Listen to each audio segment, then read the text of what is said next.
Hello everyone, welcome to the official YouTube channel of zenith academy. আমি Shantanu sir. আশা করি তোমাদের প্রত্যেকের এসএলএসটি 19-এর ইন্টারভিউ প্রিপারেশন ভালোই চলছে। ইন্টারভিউ এবং ডেমো খুব ভালো করে প্রিপারেশন নাও। রেগুলার বেসিসে ডেমোগুলো প্র্যাকটিস করো, যার যেটাই সাবজেক্ট হোক না কেন। দেখবে তোমাদের ইন্টারভিউ এবং ডেমো দুটোই ভালো হবে। তো ইন্টারভিউ রিলেটেড বেশ কিছু ভিডিও আমি অলরেডি আমার চ্যানেলে আপলোড করেছি। আশা করি তোমরা অনেকেই দেখেছো। যারা এখনো দেখোনি তারা একটু প্লেলিস্টে গিয়ে দেখে নিতে পারো। এসএলএসটি 2025-এর প্লেলিস্টে গিয়ে তোমরা একটু ইন্টারভিউ রিলেটেড ভিডিওগুলো দেখে নেবে। যাদের সাবজেক্ট ইংলিশ তারা ডেমোগুলোও দেখতে পারো। বেশ কিছু টপিকের উপর আমার ডেমো করা আছে। তো আজকে এইগুলো নিয়ে আমি বেশি কিছু আর আলোচনা করছি না। তো ইন্টারভিউ কিভাবে দিতে হবে, ইন্টারভিউতে তুমি কিভাবে প্রিপারেশন নেবে, কি ধরনের কোয়েশ্চেন করা হতে পারে, তো মোরাললেস আমার এই টপিকগুলো কভার করা আছে ভিডিওতে। আজকে একটু অন্য ধরনের টপিকের উপর আমি আলোচনা করব। ইন্টারভিউতে তো তোমাদের যে বেসিক নলেজ, সাবজেক্টের নলেজ, বা বিএড কোর্স করার সময় তোমরা কি কি শিখেছো, সেইগুলো থেকে তো কোয়েশ্চেন করা হবে। তোমার এরিয়া রিলেটেড কোয়েশ্চেন করা হবে। এগুলো বেসিক কোয়েশ্চেন তো থাকছেই। এবার অনেক সময় এমনও হয় যে ইন্টারভিউরা তো কোনো একটা পার্টিকুলার ক্যান্ডিডেটের ইন্টারভিউ নিচ্ছেন না, তো অনেকগুলো ক্যান্ডিডেট পরপর ইন্টারভিউ দেবেন। তো একই ধরনের কোয়েশ্চেন করতে করতে অনেক সময় ওনারাও বোর ফিল করেন। তো সেই জন্য অনেক সময় সাবজেক্টের বাইরেও বেশ কিছু কোয়েশ্চেন করা হয়। এবার কাকে কি কোয়েশ্চেন করা হচ্ছে তোমরা কিন্তু কেউ জানতে পারবে না, কারণ ইন্টারভিউ রুমে একটাই ক্যান্ডিডেট থাকবে। যে বাইরে বসে আছে সেও কিন্তু জানতে পারছে না যে তাকে কি কোয়েশ্চেন করা হচ্ছে। সেটা কারোর পক্ষে সম্ভব না। তার মানে একই কোয়েশ্চেন কিন্তু পরপর দুটো ক্যান্ডিডেটকে করাই যেতে পারে। তো সাবজেক্টের কোয়েশ্চেন যেগুলো থাকছে সেগুলো তো তোমরা যার যেটা সাবজেক্ট সেই সাবজেক্টের প্রিপারেশন তোমরা তোমাদের মতো করে নেবে, আমার আলাদাভাবে কিছু বলার নেই। কিন্তু অনেক সময় কি হয়, ইন্টারভিউয়াররা কোনো একটা পার্টিকুলার ক্যান্ডিডেটের পেশেন্স কতটা বা প্রেজেন্স অফ মাইন্ড কীরকম, এই সমস্ত জিনিসগুলো কিন্তু জাজ করার জন্য কিছু কন্ট্রোভার্সিয়াল কোয়েশ্চেন করেন। তো সেই কন্ট্রোভার্সিয়াল কোয়েশ্চেনগুলোর তোমরা কিভাবে আনসার দেবে?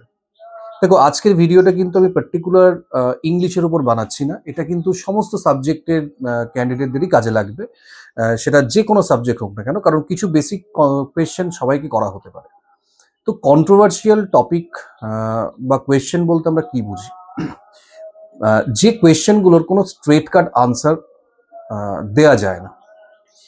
দেওয়া যায় না বলতে আমি এটাই বলতে চাইছি যে ইন্টারভিউতে অবশ্যই তোমার অনেস্টিটা খুব দরকার। কিন্তু আমি ইন্টারভিউ রিলেটেড তোমাদের একটা কথা বলেছিলাম যে interview is a stage for acting. মানে এখানে হয়তো অনেকের আমার সঙ্গে এগ্রি নাও করতে পারো, কিন্তু বেসিক্যালি কি হয়, ইন্টারভিউ যখন তুমি দিচ্ছ তখন কিন্তু তোমার সামনে যিনি বসে আছেন তার সমস্ত রকম রাইট আছে তোমায় কোয়েশ্চেন করার, কিন্তু তোমার রাইট নেই তাকে পাল্টা কোনো কোয়েশ্চেন করার। তো উনি যে কোনো রকমের কোয়েশ্চেন কিন্তু তোমায় করতে পারেন। অবশ্যই এমন কিছু কোয়েশ্চেন করবেন না যাতে তুমি হার্ট হও, বাট যে কোনো রকম কোয়েশ্চেন হতে পারে, এর কোনো সিলেবাস নেই। কিন্তু তুমি কখনোই তাকে পাল্টা কোনো কোয়েশ্চেন করতে পারবে না। তোমাকে শুধু আনসার দিতে হবে, হয় তুমি পারবে না হলে পারবে না। ঠিক আছে? তো উনি কিন্তু ফ্রি, উনি যে কোনো সিলেবাস, আউট অফ সিলেবাস যে কোনো প্রশ্ন করতে পারেন। তো তোমাকে তার জন্য কিন্তু তৈরি থাকতে হবে। এবার কন্ট্রোভার্সিয়াল কোয়েশ্চেন হচ্ছে সেই কোয়েশ্চেনগুলো যেগুলোর তুমি স্ট্রেট কাট আনসার এইভাবে দিতে পারবে না। মানে আমি একটা আগে এক্সাম্পল দিচ্ছি, তাহলে তুমি ব্যাপারটা বুঝতে পারবে তোমরা। যে ধরো তোমাকে এই এসএলএসটির করাপশন নিয়ে কোনো কোয়েশ্চেন করলে, যে আপনার কি মনে হয় এত বছর এসএসসি হয়নি, তো এর জন্য কে দায়ী, বা আপনার কি মনে হয় না যে এখানে করাপশন আছে? এই ধরনের কোয়েশ্চেন কিন্তু করা হতে পারে। তো যখনই এই ধরনের কোয়েশ্চেন করা হবে, ওনারা কিন্তু অ্যাকচুয়ালি জানতে চাইছে যে তোমার মেন্টালিটি কিরকম, বা তুমি কিভাবে কোয়েশ্চেনটাকে ডিল করছো, আনসার দিচ্ছ কিভাবে। তো এটা সবসময় মাথায় রাখবে, তুমি কখনোই কোনো রকম কোনো পরিস্থিতিতেই সিস্টেমের আগেনস্টে গিয়ে কথা বলতে পারবে না। যে সিস্টেমের আন্ডারে তুমি কাজ করবে সেই সিস্টেমের আগেনস্টে গিয়ে তুমি কিন্তু, বা কমিশনের আগেনস্টে গিয়ে কথা বলতে পারবে না। এটা সবসময় মাথায় রাখতে হবে। আবার তুমি যদি অতিরিক্ত মানে ফেভারে গিয়ে কথা বলো, যার কোনো বেস থাকলো না, সেটা বড় একটা ফ্ল্যাটারি হয়ে যাবে। সেটাও কিন্তু নয়। তাহলে তোমাকে একটা নিউট্রাল জোনে থাকতে হবে। মানে এই প্রশ্নটারে যদি তুমি এখন কখনো এটা বলতে পারো না যে সরি স্যার, আমি এই সম্বন্ধে কিছু মন্তব্য করতে চাই না, কখনো বলা যায় না। কিন্তু যে কোনো প্রশ্নই হোক না কেন, কখনো তুমি সেটাকে ডিনাই করবে না, কখনো সেই কোয়েশ্চেনটা দিতে মানে উত্তর দিতে অস্বীকার করবে না। হতে পারে তুমি প্রশ্নের উত্তরটা জানো না, ইন দ্যাট কেস তুমি বলবে সরি স্যার, এটা আমার জানা নেই। আর যদি জানো, তার উত্তর দেবে। কখনো ইন্টারভিউয়ার কোনো প্রশ্ন করলে সেটা কখনো এইভাবে রিজেক্ট করবে না যে সরি স্যার, এই ব্যাপারে আমি কোনো মন্তব্য করতে চাই না, বা এর কোনো উত্তর আমি দিতে চাই না। ঠিক আছে, এটা মাথায় রাখবে সবসময়। উত্তর তোমাকে দিতে হবে, সেটা তুমি যেভাবেই দাও না কেন।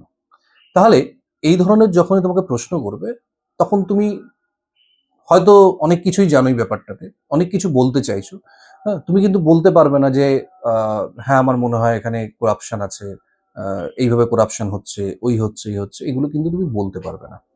ঠিক আছে, তোমাকে সবসময় কিরকম আনসার দিতে হবে? নিউট্রাল আনসার দিতে হবে, ডিপ্লোম্যাটিক আনসার দিতে হবে। যেরকম এটাকেই তুমি এইভাবে বলতে পারো যে স্যার, আমার যেটা মনে হয় করাপশনের এত ভিতরের ব্যাপার বা এত ডিটেলে আমার অত কিছু জানা নেই, কারণ আমি তো সিস্টেমের মধ্যে নেই।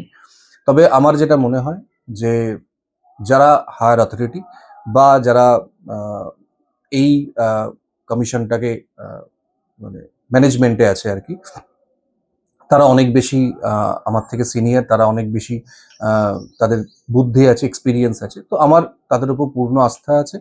আশা করি তারা খুব তাড়াতাড়ি এই প্রবলেমটা সলভ করে ফেলবেন, আবার স্কুল সার্ভিস অ্যাজ ইউজুয়াল ওয়েতে হবে। ঠিক আছে, কখনো তুমি এটাকে বলবে না না এখানে করাপশন আছে, এখানে এই আছে, ওখানে ওই আছে, এই জিনিসটা কিন্তু বলবে না। ঠিক আছে, সঙ্গে সঙ্গে কিন্তু প্রশ্ন করবে তাহলে আপনি এটা জেনেও কেন চাকরি করতে আসছেন। ঠিক আছে, তো কন্ট্রোভার্সিয়াল কোয়েশ্চেনে সবসময় কিন্তু তোমাকে একটু ডিপ্লোম্যাটিক্যালি আনসার দিতে হবে।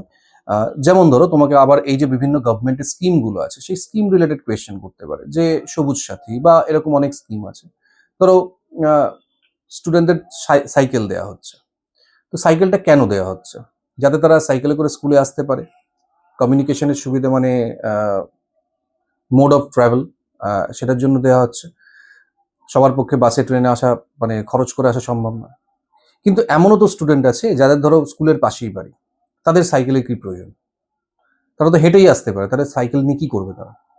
আপনার কি মনে হচ্ছে না যে এই সাইকেলটা তাদের আহ, মানে অযথা দেওয়া হচ্ছে? এর দেওয়ার কোনো মানেই হয় না, এটা হচ্ছে ওয়েস্টেজ অফ মানি। ঠিক আছে, এই ধরনের প্রশ্ন কিন্তু তোমাকে করা হতে পারে।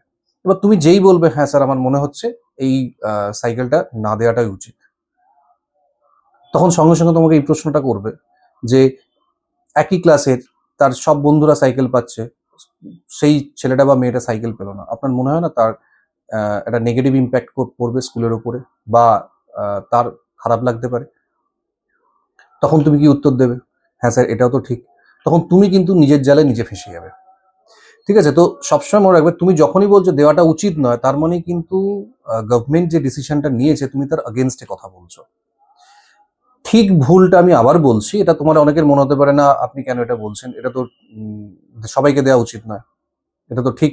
কিন্তু এই যে বললাম, ইন্টারভিউতে কিন্তু তোমাকে ফর্মালিটি মেনটেন করতে হবে, ডেকোরাম মেনটেন করতে হবে। তুমি তোমার ইচ্ছা মতো এই মনে যা আসে সেটা বলতে পারো না। হ্যাঁ, এটা কিন্তু সবসময় মাথায় রাখতে হবে। এই জিনিসটা অনেকেরই প্রবলেমটা হচ্ছে, যেটা সত্যি, আমি তো সত্যি বলছি, কিন্তু সব সত্যি সব জায়গায় বলা যায় না। ঠিক আছে, এটা কিন্তু আমাদের মাথায় রাখতে হবে। তাই সবসময় তুমি যে স্কিমগুলো নেওয়া হয়েছে, আহ, সেটা এডুকেশন রিলেটেড হোক বা যে কোনো গভর্নমেন্টের যে স্কিমগুলো, তার ফেভারে কিন্তু তোমাকে যুক্তি তৈরি করতে হবে। হ্যাঁ, তুমি কিন্তু তার এগেইনস্টে গিয়ে কথা বলতে পারবে না। তার মানে এই নয় যে তুমি এমনভাবে ফেভারে কথা বলছো যে এটা ইললজিক্যাল, যেটা বোঝাচ্ছে যে তুমি এখানে অয়েলিং করছো, এই এই জিনিসটা কিন্তু নয় একদম। তো একটুখানি ভেবে এই প্রশ্নের উত্তরগুলো তৈরি করবে সবসময়, কারণ এইগুলো দেখতে চাওয়া হবে যে তুমি তোমার গভর্নমেন্টের সম্বন্ধে বা এই সোসাইটির সম্বন্ধে তোমার চিন্তা ভাবনা কিরকম।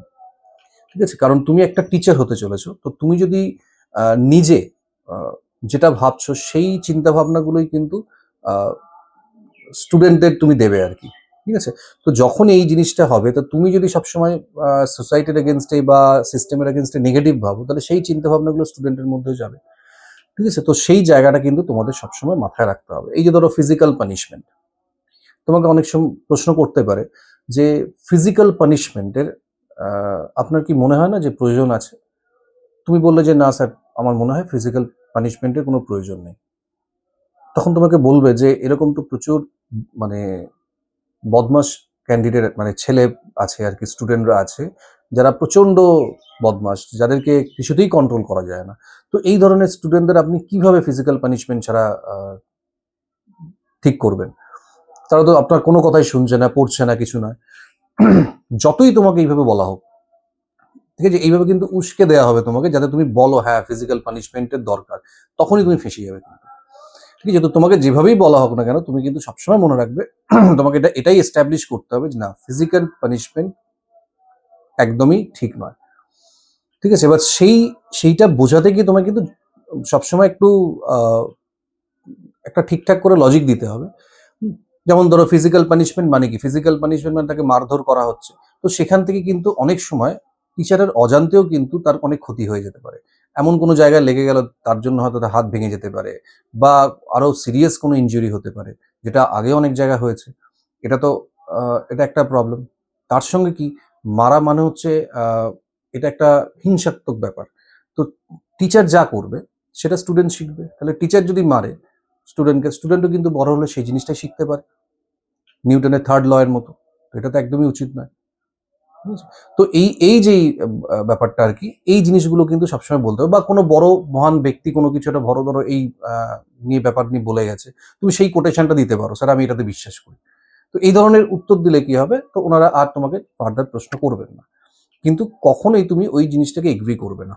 ঠিক আছে, তো এই ফিজিক্যাল পানিশমেন্ট হোক বা এই করাপশন হোক, এই জিনিসগুলোকে কিন্তু একটু ট্যাক্টফুলি তোমাকে হ্যান্ডেল করতে হবে, একটু নিউট্রালি আনসার দিতে হবে বা ডিপ্লোম্যাটিক্যালি আনসার দিতে হবে। স্ট্রেট ফরওয়ার্ড আনসার কিন্তু দেবে না, কারণ তোমাকে হয়তো ওইভাবেই প্রশ্নটা করা হবে যাতে তুমি ওই আনসারটাই দাও, আর যেই আনসারটা দেবে তখনই কিন্তু তুমি ফেঁসে যাবে। তো যখনই তোমাকে এই ধরনের কন্ট্রোভার্সিয়াল টপিকের উপর কোয়েশ্চেন করা হবে, প্রচুর এরকম কোয়েশ্চেন হতে পারে, আমি তো একটা দুটো বলছি, কিন্তু আরো অনেক হতে পারে, সোসাইটি রিলেটেড অনেক কোয়েশ্চেন হতে পারে। এবার তোমাদের মনে হতে পারে স্যার আমি তো সাবজেক্টের টিচার হতে যাচ্ছি, আমাকে এইসব প্রশ্ন কেন করা হবে? কারণ এই যে বললাম, ইন্টারভিউর কোনো সিলেবাস হয় না। কন্টিনিউ সাবজেক্ট থেকে কোয়েশ্চেন করে করে হয়তো তারাও বোর হয়ে গেছে, তখন তোমাকে অন্যরকম কোয়েশ্চেন করবে, সিচুয়েশন বেসড কোয়েশ্চেন করবে। তো এই ধরনের প্রশ্নগুলো কিন্তু উত্তর ঠিকঠাক করে দিতে হবে। যে তোমাকে এরকম বললো যে প্রচন্ড একটা ডিস্টার্ব করছে একটা স্টুডেন্ট ক্লাসের মধ্যে, তো তাকে আপনি ফিজিক্যাল পানিশমেন্ট ছাড়া কিভাবে শেখাবেন, কিভাবে চুপ করাবেন? ঠিক আছে, তুমি এবার যদি বলো আমি স্যার ক্লাস থেকে বার করে দেবো, বলতে পারবে না তুমি, কারণ স্টুডেন্টকে বার করা যায় না। তারপর তুমি বলো আমি হেডমাস্টারের কাছে চলে যাবো, তাহলে তখন বলবে তার মানে আপনি তাকে হ্যান্ডেল করতে সমর্থ নন বলেই আপনি কিন্তু হেডমাস্টারের কাছে যাচ্ছেন। টিচার তো আপনি, ক্লাসের মধ্যে তো আপনি টিচার, তাহলে আপনার রেসপন্সিবিলিটি কি, আপনি কিভাবে জিনিসটাকে ঠিক করবেন, এই প্রবলেমটা কিভাবে সলভ করবেন, তখন কিন্তু তোমাকে উত্তর দিতে হবে ডিরেক্ট। কখনো কোনো কিছু কিন্তু অন্যের ঘাড়ে চাপিয়ে দেবেন, এটা এটা মাথায় রাখবে, যে তুমি পারছো না অন্য ঘাড়ে চাপিয়ে দেবো, আগে তুমি চেষ্টা করবে, যদি না পারো তখন তুমি অন্যের ঘাড়ে চাপিয়ে দেবে। ঠিক আছে, তার মানে কি, তাকে ধরো তুমি এটা কোনো টেক্সট পড়াচ্ছ, তাহলে তাকে কি বলতে হবে, হয় তুমি তাকে ফার্স্ট বেঞ্চে ডেকে আনো, ডেকে এনে তুমি তাকে পড়তে বলো, যে টেক্সটটা তুমি পড়াচ্ছ তুমি বলো তুমি রিডিং পড়ো, বা তুমি কিছু লিখতে যাচ্ছ তুমি বলো তাকে লিখতে বলো, তাকে এঙ্গেজ করে রাখতে হবে। যারা এরকম বদমাইশি করে তাদের যদি তুমি এঙ্গেজ করে রাখো কোনো পড়ার মধ্যে, তাহলে এই বদমাইশি করাটার সুযোগ পাবে না।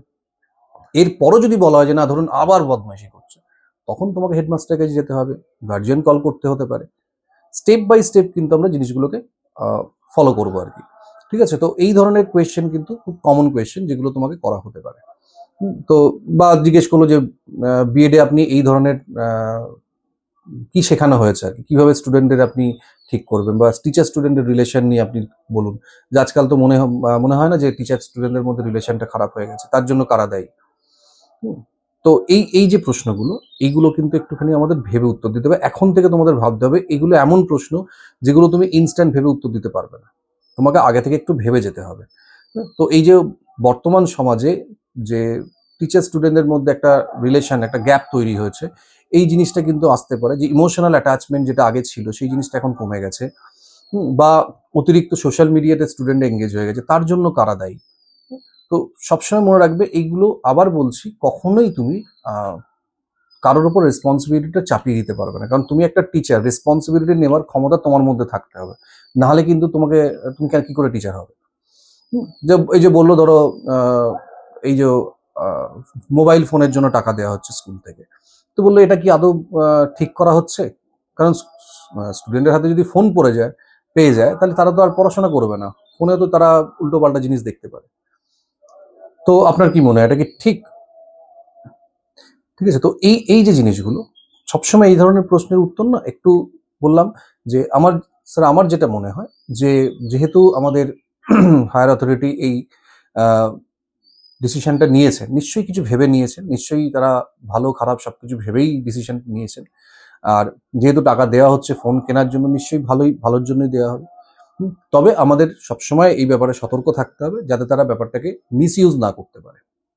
ঠিক আছে, তো খুব ডিটেলে তো এর মধ্যে আর ঢোকা হবে না। তো এই জিনিসগুলো একটুখানি দেখবে যে তুমি কিভাবে জিনিসটাকে আনসারটা দিচ্ছ আর কি, তুমি ঘাবড়ে যাচ্ছ কিনা। কারণ তুমি একটা তো মাইন্ডসেট নিয়ে ইন্টারভিউ রুমে ঢুকবে, আমি যেটা আগেই বলেছি যে এরকম কোনো মাইন্ডসেট নিয়ে না ঢোকাটাই ভালো, কারণ এইভাবে হয় না ইন্টারভিউ। তো যদি তুমি এইভাবে ঢোকো, প্রথমেই ওনারা ওই জিনিসটাকে ভেঙে দেওয়ার চেষ্টা করে, যে তুমি আগে একটা ইন্ট্রো দেবে, সেলফ ইন্ট্রোডাকশন দেবে, তারপরে সাবজেক্ট থেকে কোয়েশ্চেন হবে, তারপরে তোমাকে হয়তো সিচুয়েশন বেসড একটা কোয়েশ্চেন করবে, দিয়ে তারপরে হয়তো তোমাকে ডেমো দিতে বলবে। তো দুম করে ঢোকার পরে তোমাকে যদি বলে ডেমো দিতে, তখন তুমি ঘাবড়ে যাবে, কারণ তুমি এই ডেমোটার জন্য প্রিপেয়ার ছিলে না। ঠিক আছে, বা তুমি তোমার সেলফ ইন্ট্রো দেওয়ার জন্য তুমি রেডি ছিলে, তোমাকে হঠাৎ করে বললো যে সে অ্যাবাউট ইয়োর সেলফ না বলে, আপনার সম্বন্ধে কিছু বলুন না বলে বললো যে এমন কিছু বলুন আপনার সম্বন্ধে যেটা আমরা জানি না, তুমি ঘাবড়ে যাবে কিন্তু। তো এই যে তুমি প্রথমেই ঘাবড়ে গেলে না, আর দেখবে পরের যে প্রশ্নগুলো হবে সেগুলো তুমি ঠিকঠাক করে উত্তর দিতে পারবে না, কারণ তোমার কনফিডেন্সটা ওখানেই ডাউন হয়ে যাবে। তো এই জায়গাগুলো কিন্তু আমাদের খুব ভালো করে তৈরি করতে হবে। সমস্ত সাবজেক্টের স্টুডেন্টদের কথা বলছি আমি, কোনো রকম পার্টিকুলার একটা সাবজেক্টের কথা বলছি না। যার যেটাই সাবজেক্ট হোক, এগুলো বেসিক একদম কোয়েশ্চেন, তো এইগুলো সম্বন্ধে কিন্তু তোমাদের অবশ্যই জানতে হবে। হ্যাঁ, যে গ্রেড সিস্টেম আর মার্ক সিস্টেম, এই দুটোর মধ্যে কোনটা আপনার মনে হয় ভালো? ঠিক আছে, তো কোনোটাকে তুমি খারাপ বলতে পারবে না, দুটোরই প্রয়োজনীয়তা আছে, কিন্তু কোনটার কোথায় প্রয়োজনীয়তা সেই জিনিস নিয়ে তোমাকে একটু নিউট্রালি আনসার দিতে হবে, কারণ এগুলো একটা এমন মানে প্রশ্ন যার কোনো একটা স্পেসিফিক আনসার তুমি দিতে পারবে না, মানে কারোর ফেভারে তুমি শুধু গিয়ে কথা বলতে পারবে না, তোমাকে নিউট্রালি আনসার দিতে হবে। যেমন এই online offline system, education system, online education ভালো না অফলাইন এডুকেশন ভালো, তুমি বলতে পারবে না অনলাইন ভালো অফলাইন খারাপ, বা অফলাইন ভালো অনলাইন খারাপ। তো দুটোরই প্রয়োজন আছে, সিচুয়েশনের উপর বেস করে আমাদের এটা চুজ করতে হবে আর কি। কখনো কখনো কিছু কিছু ক্ষেত্রে অনলাইনের প্রয়োজন আছে, কিছু কিছু ক্ষেত্রে অফলাইনের প্রয়োজন আছে। তো এই যে জায়গাগুলো, এইগুলো কিন্তু একটু ভালো করে তোমাদের তৈরি করতে হবে। কন্ট্রোভার্সিয়াল কোয়েশ্চেন যখনই তোমাকে দেওয়া হচ্ছে, সবসময় কিন্তু আনসার, আমি আবার বলছি, একটু ডিপ্লোম্যাটিক্যালি দেবে। তোমরা যারা বিভিন্ন জায়গাতে মক ইন্টারভিউ দিচ্ছ, আশা করি ওখানেরও স্যারেরা তোমাদের গাইড করছেন। কিংবা যারা ইউটিউব দেখেও ইন্টারভিউ প্রিপারেশন নিচ্ছ, তাদেরও বলছি বিভিন্ন চ্যানেলেই ভিডিও দেওয়া হচ্ছে, তো সেই প্রশ্নগুলোকে তোমরা একটু কালেক্ট করো, করে নিজে থেকে ভাবো। তোমাদের অনেকের আমি একটা টেন্ডেন্সি দেখছি যে তোমরা শুধুমাত্র মেটেরিয়াল চাইছো, যে আমাকে এই মেটেরিয়ালগুলো দিয়ে দিন, আমি একটু মুখস্থ করে নেবো। অনেস্টলি স্পিকিং, মুখস্থ করে কিন্তু ইন্টারভিউ হয় না। তুমি যেটা ভেবে যাবে দেখবে ঠিক উল্টো প্রশ্ন করা হবে। তাই তুমি যদি আগে থেকে ভাবনা চিন্তা করার অভ্যাসটা না করো, ইন্টারভিউ হলে গিয়ে কিন্তু তুমি আর পারবে না, তখন তোমার মাথা কাজ করবে না, মুখ দিয়ে আর কথা বেরোবে না, তুমি ওখানেই কিন্তু নার্ভাস হয়ে যাবে। তাই প্রত্যেককে বলবো, কোয়েশ্চেন তুমি কালেক্ট করো, কোনো অসুবিধা নেই। আমি যে কোয়েশ্চেনগুলো বললাম সেটা কালেক্ট করো, আরো বিভিন্ন চ্যানেলে কোয়েশ্চেন দেওয়া হচ্ছে, বা অনেক অনেক জায়গা থেকে প্রিপারেশন নিচ্ছ ইনস্টিটিউট থেকে, কোয়েশ্চেন কালেক্ট করো, বাট আনসারগুলো নিজের মতো করে ভাবো। এই প্রশ্নটা করা হলে আমি কিভাবে উত্তরটা দেবো? শুধু কয়েকটা কথা যেটা আমি বললাম, এগুলো একটু মাথায় রাখবে, ডিপ্লোম্যাটিক্যালি আনসারগুলো দিতে হবে, কিন্তু আনসার নিজের মতো করে তৈরি করো।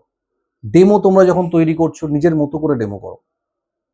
তোমরা অনেকেই আমাকে বলছো যে স্যার, আপনি যে ডেমোগুলো দিয়েছেন সেগুলোকে আমি কপি করতে পারি, বা অন্য অনেক জায়গাতেই অনেক চ্যানেলে ডেমো দেওয়া হচ্ছে, তো সেগুলো কপি করার, দেখো একটা সব থেকে বড় ডিসঅ্যাডভান্টেজ হচ্ছে, কারণ একটা ভিডিও তো একজন দেখছে না, কয়েক হাজার স্টুডেন্ট দেখছে। এবার দেখা গেল তার মধ্যে থেকে 20টা স্টুডেন্ট একই টপিকের ওপর একই ডেমো তৈরি করলো, সেটা আমারও হতে পারে, যে অন্য কোনো স্যারেরও হতে পারে, বা ম্যাডামের হতে পারে, তো ডেমো তৈরি করলো। এবার তোমার যদি কপাল খারাপ থাকে, দেখা যাবে পরপর 5 জন একই রুমে ইন্টারভিউ দিচ্ছে, আর তারা একই টপিকের উপর ইন্টারভিউ দিচ্ছে, কারণ কে কোন টপিক পড়াচ্ছে তুমি কিন্তু বুঝতে পারবে না ইন্টারভিউ রুমে যত ঢুকে মানে বাইরে বসে তুমি বুঝতে পারবে না, কারণ তুমি তো দেখতে পাচ্ছ না কাউকে। হ্যাঁ, তো ধরো সেও একটা ফাদার সেলফের ওপর ডেমো দিল, তুমিও ফাদার সেলফের ওপর ডেমো দিলে, এবং তুমি একই টিচারের ডেমো কপি করেছো দুজনে, তখনই কিন্তু মানে সমস্যা হয়ে যাবে। তো সেই জন্য নিজের মতো করে একটু আধটু কপি তুমি করতেই পারো, but way of teaching should be yours. তোমার মতো করে পড়াতে হবে। তুমি কখনো কারোর থেকে কপি করে পড়াতে পারবে না। ঠিক আছে, এই ব্যাপারগুলো একটুখানি মাথায় রাখবে। আহ, কারণ আমি অনেকেরই ইন্টারভিউ নিতে গিয়ে এই প্রবলেমগুলো দেখছি, তাই আমার মনে হচ্ছে এই প্রবলেমগুলো অনেকেই ফেস করছো। স্পেশালি যারা ইংলিশ যাদের সাবজেক্ট, তাদের তো অনেক কিছু বলতে অসুবিধা হচ্ছে ল্যাঙ্গুয়েজ প্রবলেমের জন্য। এই একটা এমন প্রবলেম যেটা ওভারনাইট ঠিক হওয়ার মতো নয়। তবুও সবাইকে বলবো একটু প্র্যাকটিস করো। কিন্তু যাদের অন্য সাবজেক্ট, তারা বাংলাতেই কথা বলতে পারবে। কিন্তু এই ধরনের প্রশ্ন করলে আমার মনে হয় অনেকেই ঘাবড়ে যাবে যদি আগে থেকে তোমার প্রিপারেশন না থাকে। তো কন্ট্রোভার্সিয়াল কোয়েশ্চেন যদি করা হয়, সেগুলো কিন্তু একটু ট্যাক্টফুলি তোমাদের হ্যান্ডেল করতে হবে। তোমরা নিজেরা প্রিপারেশন নাও, নিজেদের মতো করে তৈরি করো। যদি খুব সমস্যা থাকে তোমাদের স্যারেদের থেকে হেল্প নিতে পারো, কিন্তু এগুলো একটু তৈরি করে যাও। তাহলে কি হবে, তোমার কনফিডেন্স থাকবে। কারণ হঠাৎ যদি এই ধরনের প্রশ্ন করে তুমি উত্তর না দিতে পারো, তুমি ঘাবড়ে যাবে। কিন্তু যদি একটা ভালো করে তুমি সাজিয়ে উত্তর দিতে পারো, এবং ইন্টারভিউয়ারের চোখ মুখ দেখে তুমি বুঝতে পারলে যে হ্যাঁ উনি স্যাটিসফাইড, তো সেক্ষেত্রে কি হবে, তোমারও কনফিডেন্সটা ঠিক থাকবে। নেক্সট যে কোয়েশ্চেনগুলো করা হবে সেগুলো তুমি ঠিকঠাক করে উত্তর দিতে পারবে।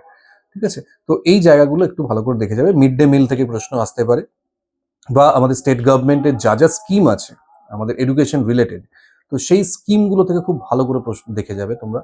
ঠিক আছে, তারপরে ধরো এই নতুন যে বিভিন্ন আইন লাগু হয়েছে সেইগুলোর ওপর প্রশ্ন হতে পারে। পানিশমেন্টের ওপর যে প্রশ্নগুলো আমি বললাম, এই ধরনের প্রশ্ন হতে পারে। এগুলো একদম সিচুয়েশন বেসড কোয়েশ্চেন, যে কোনো ক্যান্ডিডেটকে কিন্তু করা করা হতে পারে, তার যাই সাবজেক্ট হোক না কেন। তো এগুলোকে একটু ভালো করে তোমরা দেখে গেলে, কারণ এগুলো একটু তৈরি করতে সময় লাগবে। ঠিকঠাক তৈরি করলে কিন্তু আমার মনে হয় তোমাদের ইন্টারভিউটা ভালো হবে। তার মানে এই নয় যে আমি বলছি এই প্রশ্নগুলোই করবে। হয়তো তোমাকে এখান থেকে একটা প্রশ্নও করলো না, নাও করতে পারে। অনেককে তো সাবজেক্ট থেকেও প্রশ্ন করলো না, হয়তো পুরো বিএড থেকে কোয়েশ্চেন করে সিচুয়েশন বেসড কোয়েশ্চেন করেই তাকে ছেড়ে দিল। তো এর কোনো তো সিলেবাস হয় না, but you have to be prepare. সমস্ত টপিকগুলো তোমাকে কভার করে যেতে হবে, যাতে তুমি ইন্টারভিউ রুমে যখন ঢুকবে তোমার এই কনফিডেন্সটা থাকে যে হ্যাঁ আমি উত্তর দিতে পারবো প্রশ্ন করলে। আর একটা ব্যাপার আমি আগেও বলেছি, এখনো বলছি, এটা কোনো কোয়েশ্চেন আনসার সেশন নয়। তাই এটা মাথায় নিয়ে যাবে না যে যা প্রশ্ন করো আমাকে সব উত্তর দিতে হবে, তবেই আমি ইন্টারভিউতে ভালো নাম্বার পাবো, নাহলে পাবো না। এটা মাথা থেকে বাদ দিয়ে দাও, কারণ সব প্রশ্নের উত্তর তুমি হয়তো দিতে পারবে না। যেটা পারবে না খুব পোলাইটলি তোমরা সেটাকে বলবে, sorry sir I don't know, বা সরি স্যার আমার এটা জানা নেই। বা কোনো কিছু যদি তোমার জানা থাকে তুমি তখন বলবে স্যার একটু সময় পেলে আমি বলতে পারবো। কিন্তু আবার বলছি, কোনো প্রশ্ন যদি করা হয়, যেমনই প্রশ্ন হোক না কেন, কখনো সেটা এটা বলবে না যে সরি স্যার এটার আমি উত্তর দিতে পারবো না, বা আমি এই সম্বন্ধে কোনো মন্তব্য করতে চাই না। এটা বলবে না কিন্তু, কারণ এটা ইন্টারভিউয়ারকে ইনসাল্ট করা হচ্ছে। তো উত্তর তোমরা দেবে, তোমার মতো করে দেবে। আর যদি একান্তই মনে হয় যে সাজাতে পারছি না, তখন তোমরা বলে দেবে এই ব্যাপারে স্যার আমার কিছু জানা নেই। ঠিক আছে, তো এইগুলো একটু তোমরা দেখো সিচুয়েশন বেসড কোয়েশ্চেনগুলো। এরপরেও যে ভিডিওগুলো আমি আনবো, সেখানে আমি কিছু আরো টপিক কভার করব। তোমাদের সবার কমেন্ট আমি দেখছি, কিন্তু রিপ্লাই সব সময় মতো দেওয়া হচ্ছে না, তার জন্য আমি দুঃখিত। তবে সমস্ত কমেন্টে দেখছি, আমি যতগুলো পারছি টপিকগুলো তোমাদের যে রিকোয়েস্টগুলো তোমরা করছো সেগুলোকে আমি রাখার চেষ্টা করছি। খুব তাড়াতাড়ি আবার নতুন একটা ভিডিও নিয়ে দেখা হবে। সবাই ভালো থেকো।